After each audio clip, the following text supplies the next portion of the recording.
What's up, YouTube? We back out with another video, and this video is going to be the Week 8 NFL Power Rankings. Of course, the top 10 teams, same criteria as last week, and we finna get into it. Starting with number 10, I have the Cincinnati Bengals, a team that I should have had on last week at number 10 or even the 9th spot, but I chose to keep them off because I saw Kansas City, and I was like, the Kansas City's on there. It's the Chiefs with Patrick Mahomes, Andy Reid, like they're going to get the dub. They're going to work their way back into it. But I was completely wrong about that. They took the L and they just completely got blew out by the Titans. But the reason why I got the Bengals here is because their offense have been improving, and it looks like one of the top offenses in the league right now. And their defense not too bad either. And their young players are standing out, in Joe Burrow, and that connection with Jamar Chase is looking pretty nice. That LSU connection. So Zach Taylor not a bad coach, but I think them being at 10 is just justifiable. At number 9, I have the Oakland Raiders here again at number 9 because they look consistent and they beat the Eagles, and Derek Carr is looking like an even better quarterback without John Gruden. So maybe the rumors of them not getting along might have affected him or digress his playing style, whatever the case may be. But he's looking a little better now with a new coach, and I guess being able to handle the offense and do what he does best. And the offense looking pretty nice, the defense doing pretty good, and they beat the Eagles. Not a good team, but they did what they're supposed to do, so I have them at 9. At 8, I have the Baltimore Ravens, and they went down the most for me. They went down 6 spots. I had them at 2 last week, and that might have been an overreaction for the week before, and this might be overreaction too, because it is, even though it is Tuesday, I had all this written Monday, so you could say overreaction Monday/Tuesday. You know what the deal is. But Lamar Jackson and the Ravens did not show up against the Bengals. They got blew out, and they did not look like the team they was the last couple of weeks.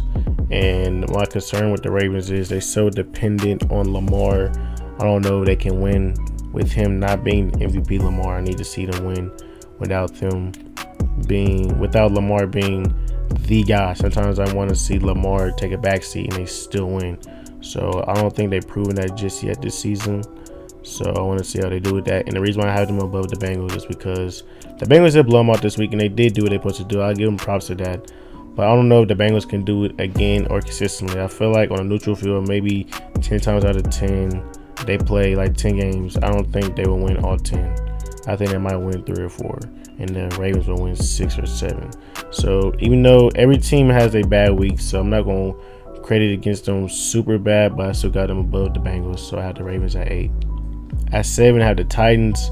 This is probably the team on here that went up the most, because I didn't even have them ranked last week, which was pretty terrible because they should have been ranked as well. I overlooked them definitely. And that rushing attack is ridiculous with Derrick Henry. He's definitely showing the league why he's the best running back, you could say, again. And he's been doing it for, I say, the last 3 years. And Tannehill looks like he's looking pretty nice right now with Derrick Henry letting him be able to have the passing lanes open and get these players one-on-one with Julio and AJ Brown. And their team is looking pretty nice right now. Their defense is showing up as well, and they beat the Chiefs pretty good in an impressive win, and they look like everything's coming together, so I have them at 7. At 6, I have the Green Bay Packers, and the Packers might be kind of low because I did drop them 3 spots, and they didn't do nothing too wrong because they did pull the win off against Washington. It was nothing you wasn't expecting. You expecting to beat the Washington football team. But the thing was, I don't know, like they're a little too inconsistent for me. And also, Devontae Adams is out this week against the Cardinals. So this week will also prove to me and also a lot of other people if the Packers are the real deal without Devontae Adams. Because, of course, Aaron Rodgers is going to do what Aaron Rodgers does. But that connection they have is nothing like nobody else. They always click, and no matter what, Aaron Rodgers always finds Devontae Adams and gets him the ball. So I want to see what he does without Devontae Adams. And can he still produce and get a win against a quality team without his number 1 receiver? And also, Washington football team went 0-4 in the red zone, which also helped out the Packers. So I feel like if they was a better red zone team, they could have won that game. So I knocked the Packers down 3, so I got Packers at 6. At 5, I have the Rams. The Rams didn't play the best game against the Lions, but a win's a win. So their defense did come up close by shutting them down in the red zone, letting the Lions go in 0 for 5, which is pretty great because most times you usually score at least something in the red zone. So for them to go 0 5, defense showed up. And what I just like to see from them is I want to see a team that's consistent, not up and down, because I feel like they're up and down team. They got games where they just look like the best team in the league, and they got games where you be like, I don't know about them. So I think I want them to be more consistent, and I want to see what they do against other playoff teams. But I got the Rams at 5. At 4, I have the Buffalo Bills. Their defense is clearly clicking, but they wasn't ready for Derrick Henry and the Titans, so I had to knock them down a couple spots. But nothing too crazy though. I still thought they were supposed to win that game. A couple penalties didn't go their way, and they had more penalties than them with 8 of them, which doesn't help either. And also Josh Allen slipped, so he didn't score, so you can knock that against them too. So I wouldn't knock the Bills too much just because they lost to the Titans, but I feel like the Bills are still a top team in the NFL, and with that bye week they're gonna come off. I feel like they're gonna get a dub and get back rolling again. So I had them at 4. At 3, I have the Dallas Cowboys. They just came off a bye week, so nothing not to expect from them. I really don't have too much to say, but I still see them rolling and do what they do best, run the ball and get turnovers pretty much. So that's what I'm gonna go with. At number 2, I have the Bucs. The Bucs is definitely a top 3 team right now.